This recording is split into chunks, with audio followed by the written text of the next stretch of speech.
vidas aqui nesta noite estejam sendo tocadas pelo Amém. teu poder. Deus, que através desse louvor, desta adoração, os milagres sejam reconhecidos pela congregação, que os teus filhos possam saber que o Senhor está presente, que a unção do Senhor se derramou e continua sendo derramada sobre este lugar. Pai, nós agradecemos por tudo que aconteceu até aqui e abençoamos também os nossos irmãos que nesta noite trouxeram ao teu altar os seus dízimos e as suas ofertas. Abençoa cada uma dessas famílias, ó Pai, que elas prosperem e que a tua igreja também prospere. Assim oramos em nome de Jesus. Amém. William, um pouco mais de som aqui na frente com qualidade.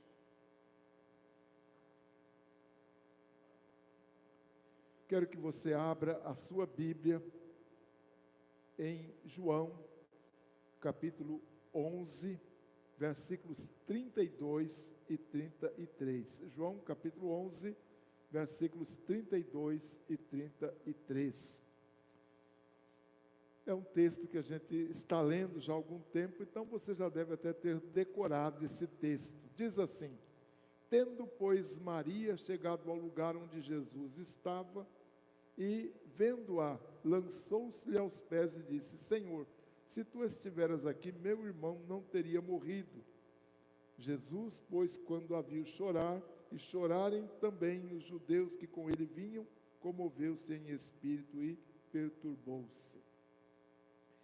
Nós estamos falando aos irmãos, ou trazendo algumas mensagens desse capítulo 11 do Evangelho de João, onde houve um tremendo milagre, que foi a ressurreição de Lázaro, já morto há 4 dias. E vimos que Jesus enfrentou algumas situações aí. Uma das situações que nós já falamos, apenas recordando um pouquinho, é que ele enfrentou a angústia e o desespero. E como podemos reagir diante do sofrimento, do desespero, da angústia, quando nos relacionamos com as pessoas que estão à nossa volta? E para ilustrar essa verdade, nós tomamos como exemplo a vida de Agar, aquela escrava egípcia de Sara e Abraão, que foi usada como barriga de aluguel, exatamente isso, usada como barriga de aluguel para trazer um filho ao casal. Mas depois de uma trama familiar, Sara expulsou Agar de casa, e Agar, ao ser expulsa, ela tomou algumas atitudes. Já vimos 3 delas. A primeira, ela buscou refrigério para a sua alma, um lugar para esfriar a cabeça, e foi isso que ela fez, saindo ali de casa. Neste lugar, ela procurou ouvir a voz de Deus. Veio até ela um anjo, e o anjo falou com ela o seguinte: volte à sua senhora e se sujeite a ela. E a recomendação do anjo foi que ela então voltasse para a casa da sua patroa, e foi o que ela fez. E através desta mensagem do anjo, ela ficou consciente de que grandes promessas da parte de Deus estavam marcadas e determinadas para o futuro da sua família. As bênçãos do Senhor iriam chegar até ela, embora iriam demorar um pouco. E falamos também que ela teve consciência de que Deus estava vendo tudo aquilo que lhe estava acontecendo. Ali no capítulo 13 de Gênesis 16, fala: tu és o Deus que tudo vê. Temos aqui um nome de Deus, El-Roi, que significa o Deus que vê. Agar invocou a presença do Senhor, e a resposta que ela teve foi que o Senhor estava vendo tudo aquilo que lhe estava acontecendo.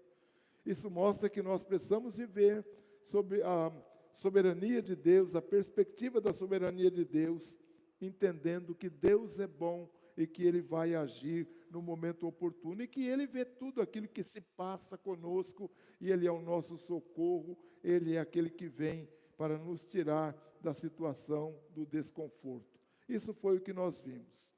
Mas hoje eu quero entrar em mais um ponto. Jesus enfrentou também a incredulidade. A primeira pessoa a demonstrar incredulidade na presença de Jesus foi Marta, irmã do defunto. Ali nos versículos 22 e 23 desse capítulo 11 de João, diz assim: respondeu-lhe Jesus: teu irmão há de ressuscitar. Disse-lhe Marta: sei que ele vai ressurgir, mas na ressurreição do último dia. A argumentação de Marta nesse diálogo com o Senhor refletiu a crença que ela tinha nos ensinos do judaísmo. Ela havia sido ensinada de que seu irmão poderia ressuscitar, mas somente na ressurreição do último dia. Nada poderia mudar aquela situação. Isso é o que ela estava vivendo, é o que ela estava pressentindo.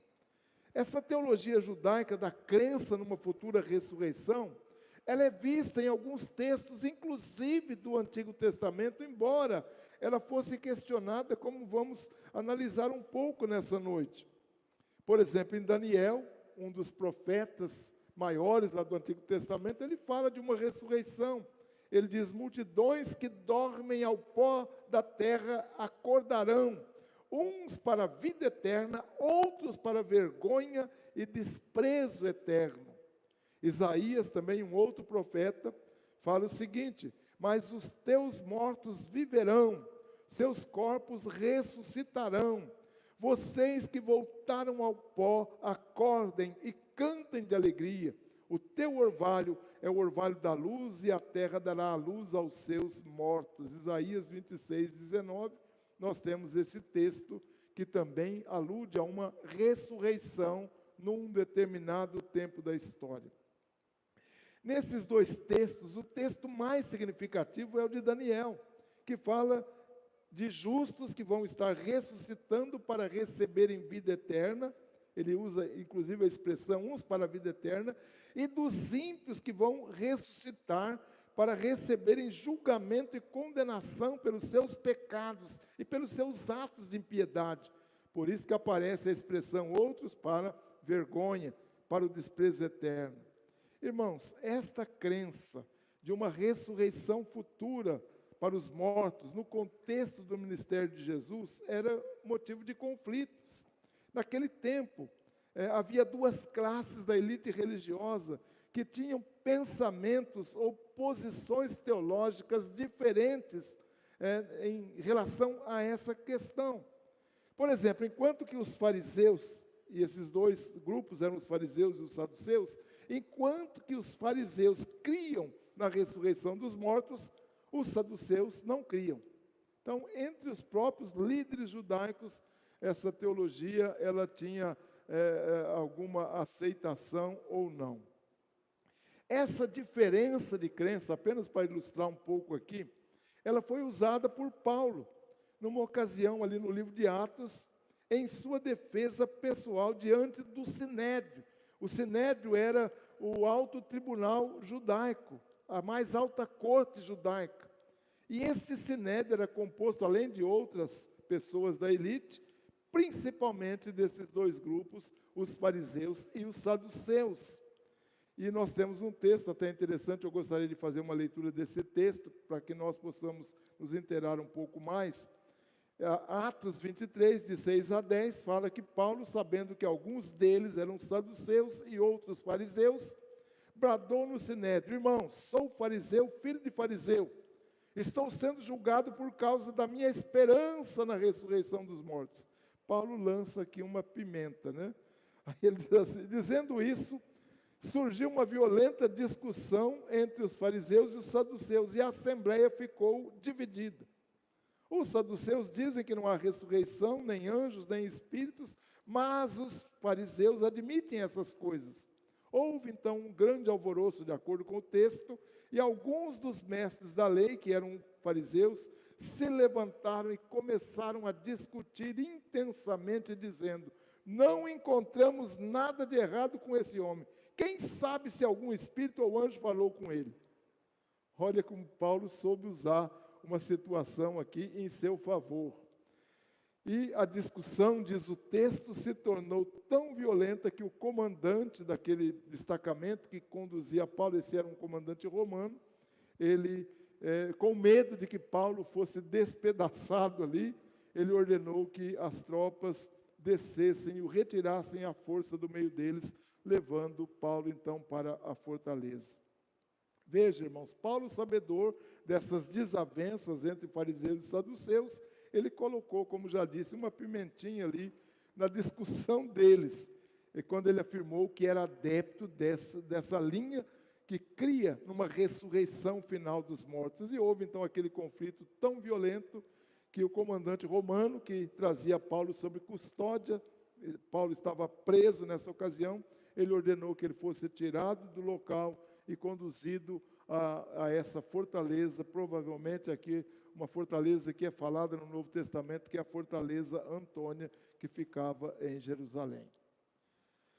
Voltando a Marta, e a questão aqui envolvida da incredulidade diante do Senhor, nós podemos dizer que a esperança numa futura ressurreição, de acordo com os ensinos judaicos, por Marta aprendido, seria naquele momento algo assim de menor importância diante do que iria acontecer, diante do milagre que Jesus iria fazer, ou diante daquela cena que ela iria presenciar, porque o autor da vida, o Senhor, estava diante dela e ele certamente iria surpreendê-la de uma maneira espetacular ao trazer de volta à vida o seu irmão morto há 4 dias.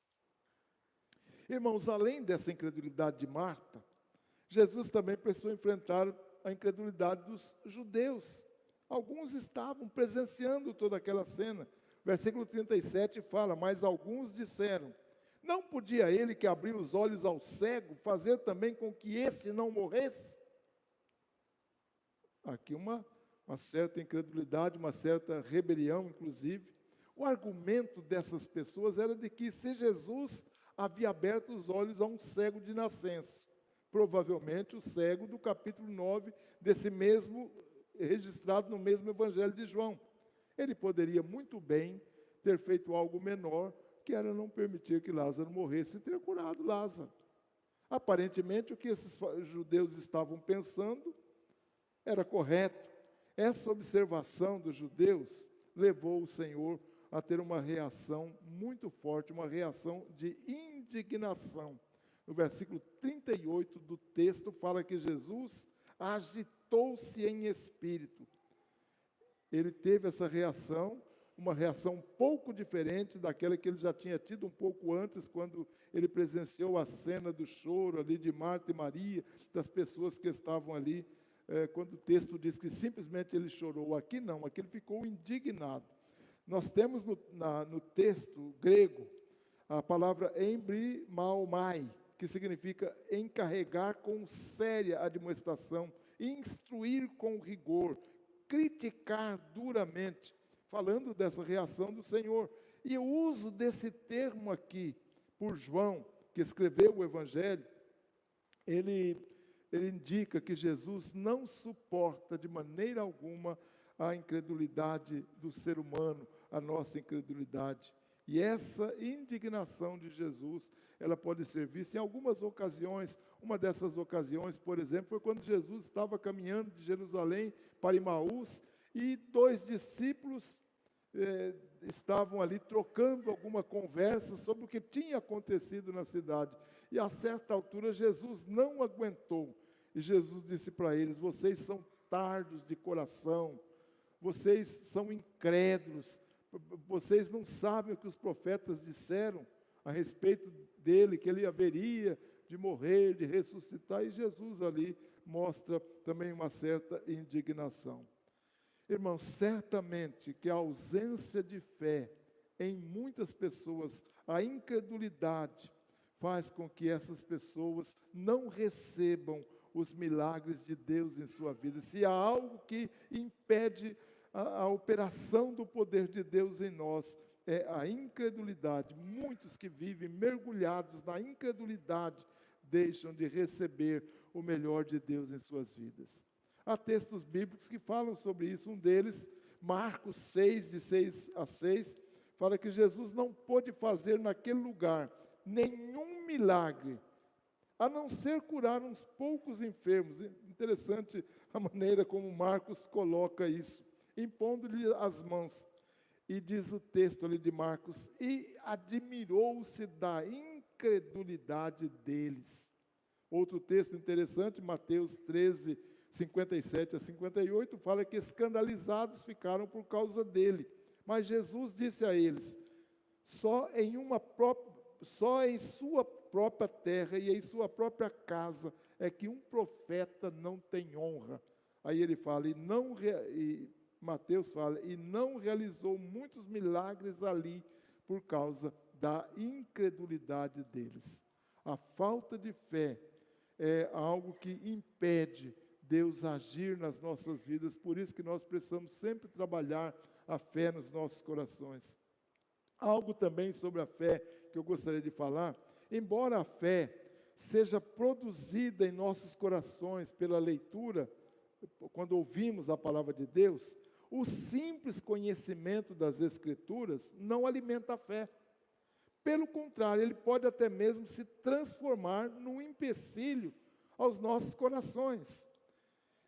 Nesse mesmo Evangelho de João, há um texto interessante. Jesus fala, vocês estudam, falando aos fariseus, aquele grupo que realmente era elite religiosa judaica, mas que não praticava uma religião verdadeira. Ele diz assim, vocês estudam cuidadosamente as Escrituras, vocês conhecem as Escrituras, e vocês pensam que vocês têm a vida eterna por causa disso. Aí Jesus fala, e são as Escrituras que de mim testificam. Vocês estão errando. Vocês conhecem as Escrituras, mas vocês não conhecem o cerne das Escrituras, que sou eu. Muitas vezes, o conhecimento da Escritura pode até ser um impedimento para recebermos o melhor de Deus, porque quando nós não sabemos como interpretar as Escrituras, ou quando nós não sabemos receber o que de fato as Escrituras estão trazendo, isso pode se transformar até em juízo para a nossa vida, e não para um bem, e não para a nossa salvação. Esses homens estudavam, interessante a palavra cuidadosamente, vocês estudam cuidadosamente, olha que como há um destaque aqui, né? Cuidadosamente, mas eles não, mesmo fazendo isso, eles não perceberam o verdadeiro sentido das Escrituras. Normalmente, irmãos, a incredulidade, ela é motivada pela falta de confiança, tanto em Deus quanto na palavra.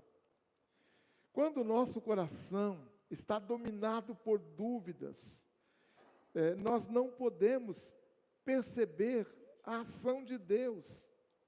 E além disso, nós impedimos o que Ele pode fazer em nós pelo seu poder.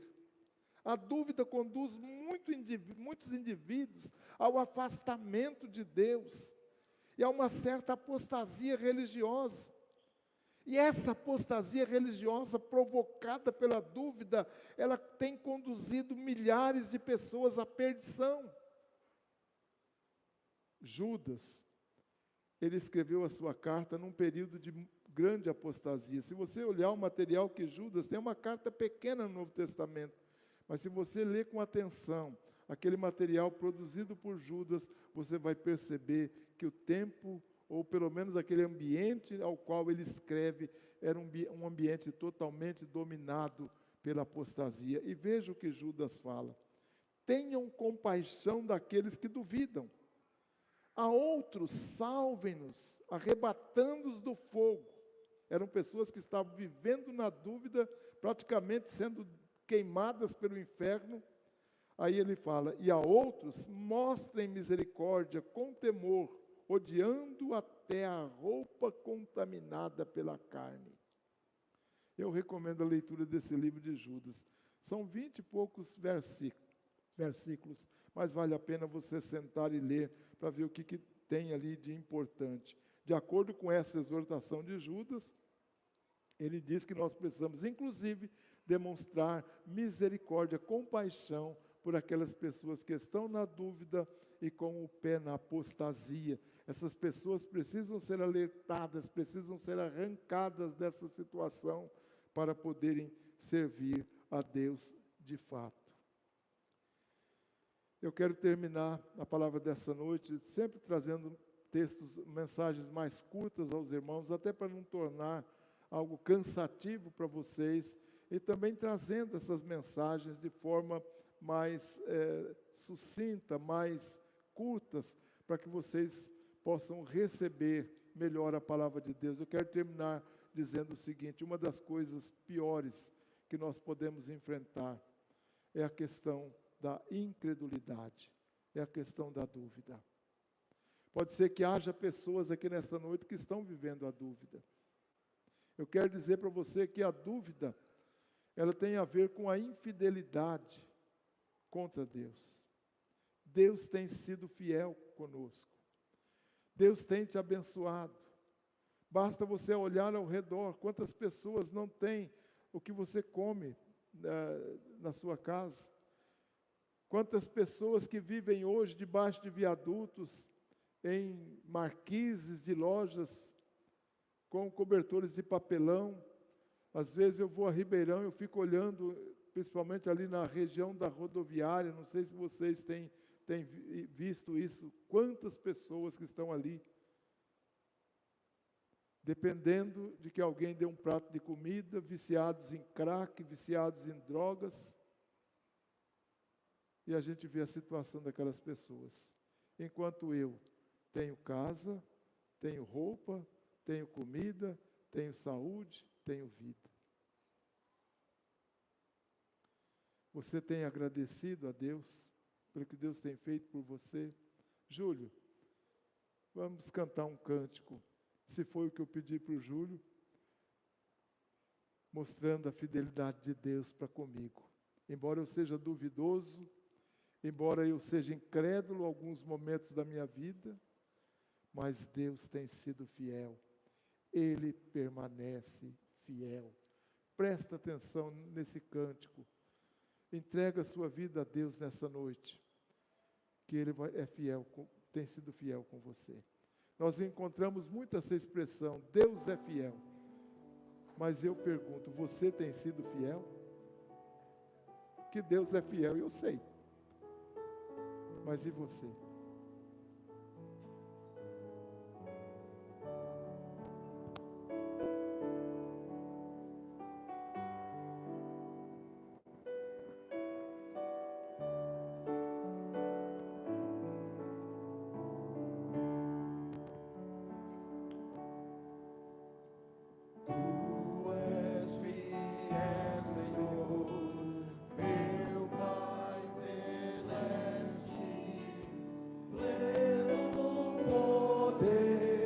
Aos teus filhos darás, nunca mudaste, tu nunca faltaste, tal como eras, tu sempre serás.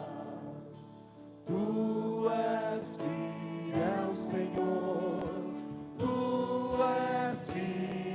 Senhor, dia após dia, com bênção sem fim. Tua mercê me sustenta e me guarda. Tu és fiel, Senhor, fiel a mim.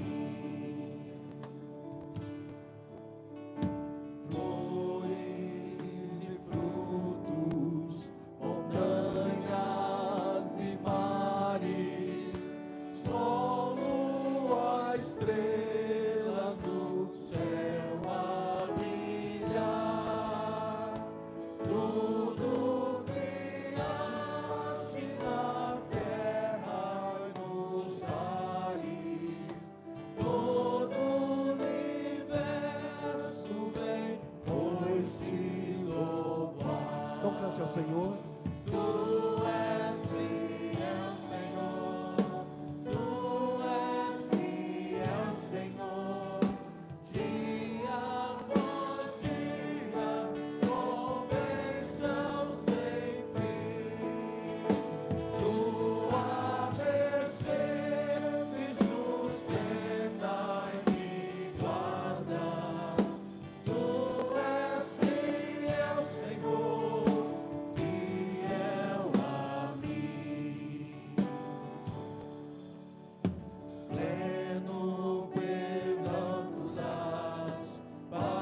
segurança, cada momento me guia, Senhor, e no porvir, ó que doce esperança, desfrutarei do teu rico favor. Tu és fiel, Senhor, tu és fiel, Senhor, dia após dia, com bênção sem fim. Tua mercê me sustenta e me guarda. Tu és fiel, Senhor, fiel a mim.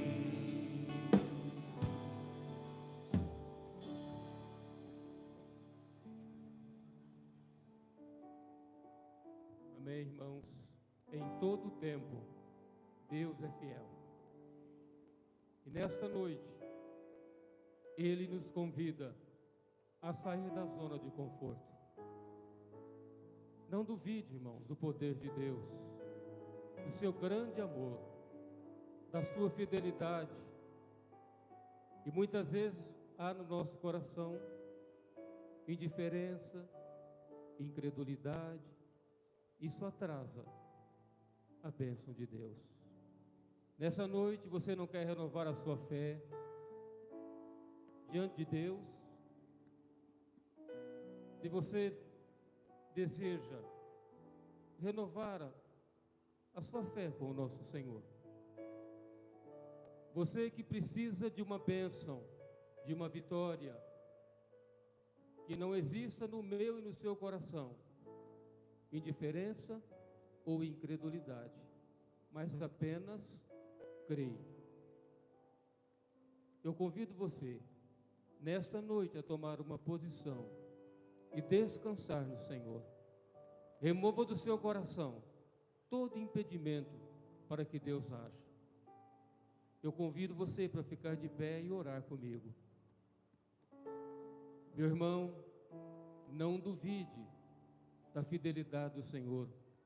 Deus é fiel em todo o tempo. Não importa o que nós estamos passando, a luta, a adversidade, Deus continua sendo Deus. Deus continua fiel. Deus está te abençoando nesta noite. Ou melhor, Ele já te abençoou com a palavra. Deus amado, nós temos a certeza absoluta que o Senhor está neste lugar, renovando, Deus, a nossa vida, restaurando-nos, Pai, no poder que há no nome de Jesus Cristo. Toda a glória nós rendemos a Ti, todo louvor a Ti somente. Pai, visita com graça, com misericórdia, com renovo o Teu filho e a Tua filha nesta noite.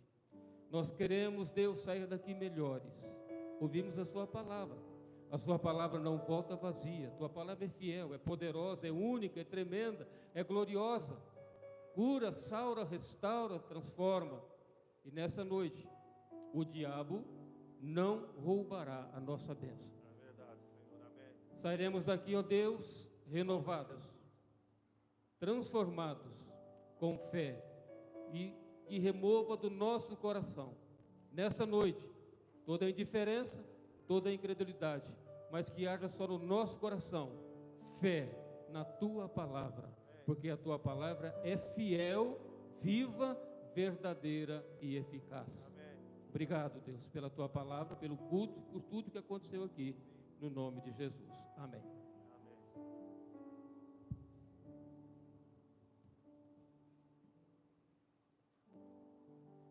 Estenda a sua mão para frente.